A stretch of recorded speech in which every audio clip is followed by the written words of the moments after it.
Bismillahirrahmanirrahim. Assalamualaikum warahmatullahi wabarakatuh. Alhamdulillahi rabbil alamin, wal aqibatu lil muttaqin, wala haula wala quwwata illa billahil aliyyil azim.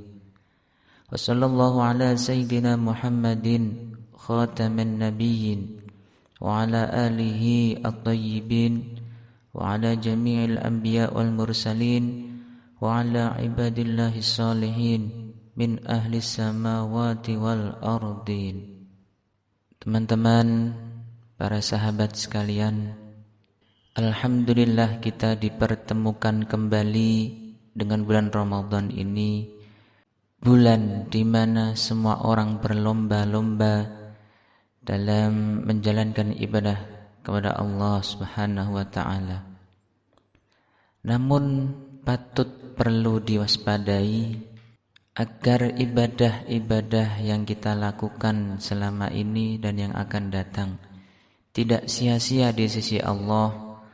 Maka yang harus kita perhatikan adalah yang pertama, ibadah terlebih dahulu harus dilandasi dengan ilmu. Karena tanpa ilmu sia-sia ibadah kita. Yang kedua, ibadah harus dilandasi dengan rasa ikhlas, dengan niat tulus karena Allah Ta'ala. Asy-Syaikh Ibnu Athaillah As-Sakandari di dalam kitabnya Al-Hikam, beliau berkata, Al-a'malu suratun qa'imatun wa arwahuha wujudu sirril ikhlas fiha. Amal ibadah itu bisa diumpamakan seperti jasad, sedangkan ruhnya itu adalah ikhlas. Maka bisa kita bayangkan jasad tanpa ruh. Kalau kita ibaratkan ada seorang wanita yang cantik jelita, putih tinggi langsing, namun tidak ada ruhnya, alias sudah meninggal, apakah kita masih mau? Apakah kita masih tertarik dengannya? Tentu tidak. Dan apabila ada seorang laki-laki yang berbadan kekar, kuat, ganteng gitu ya, akan tetapi tidak mempunyai roh, alias sudah meninggal, maka apakah ada seorang wanita pun yang tertarik? Tentu tidak. Nah, inilah pentingnya ruh di dalam jasad. Begitu juga pentingnya ikhlas di dalam suatu amal. Nabi SAW bersabda, "Akhwafu ma akhafu alaikum asyirkul asghar." Qalu, "Ya Rasulullah, wa ma syirkul asghar?" Qala ar-riya. Suatu ketika Nabi SAW bersabda, yang lebih aku khawatirkan terhadap kalian adalah adanya syirik kecil. Sahabat lantas bertanya, apakah syirik kecil itu wahai Rasul? Rasulullah menjawab, riya, yakni pamer terhadap sesamanya. Nah, di tengah maraknya media sosial atau medsos yang apa-apa kita jadikan foto lalu upload di Instastory dan bisa diakses oleh semua orang, tentunya ikhlas ini menjadi tantangan tersendiri. Berat sekali untuk kita ikhlas. Saat ngaji kita foto, saat sholat kita video. Nah ini kalau kita tidak hati-hati, kita bisa terjerumus ke dalam sifat riya ini. Mudah-mudahan Allah Subhanahu wa taala menolong kita agar kita tidak termasuk orang-orang yang riya. Wa qila li ba'dil hukama manil mukhlis?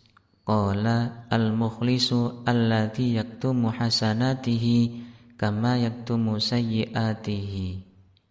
Siapakah orang yang ikhlas itu? Orang ikhlas adalah orang yang menyembunyikan kebaikannya sebagaimana ia menyembunyikan kejelekan-kejelekannya.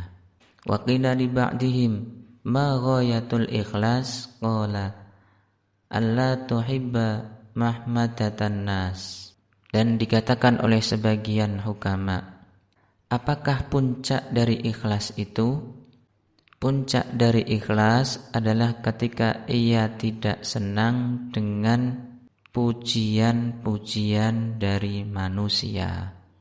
Wa an Ali ibni Abi Thalib radhiyallahu annahu qala lil murai arba'u alamatin. Sahabat Ali bin Abi Thalib radhiyallahu berkata, orang yang pamer itu mempunyai 4 macam tanda-tanda. Tanda yang pertama, yaksilu idza kana wahdah.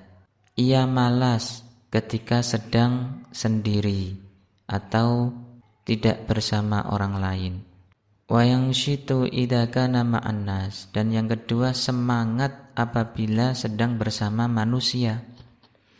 Wa yazidu fil amal idza usniya alaih. Dan ia rajin menambah amalnya ketika dipuji oleh manusia. Wa yanggusu idza dzumma bih. Namun ia malas atau bahkan mengurangi amalnya ketika ia dijelek-jelekan oleh orang lain. Wa qala al-faqih rahimahu ta'ala, man arada ay yajida thawaba amalihi fil akhirah yambagi lahu ayyakuna amaluhu khalisan lillahi ta'ala bighairi riya thumma yansa dhalikal amal likayla yubtilahu al-ujbu li'annahu yuqal hifdhut ta'ah ashaddu min fi'liha. Wa qala Abu Bakar al-Wasiti hifdhut ta'ah ashaddu min fi'liha. Teman-teman sahabat sekalian, mumpung masih di awal-awal Ramadan, mari kita sama-sama berdoa agar Allah Subhanahu wa taala menolong kita semua sehingga kita bisa beribadah dengan tanpa rasa riya dan tentunya dilandasi dengan keikhlasan kepada Allah taala. Amin amin ya rabbal alamin.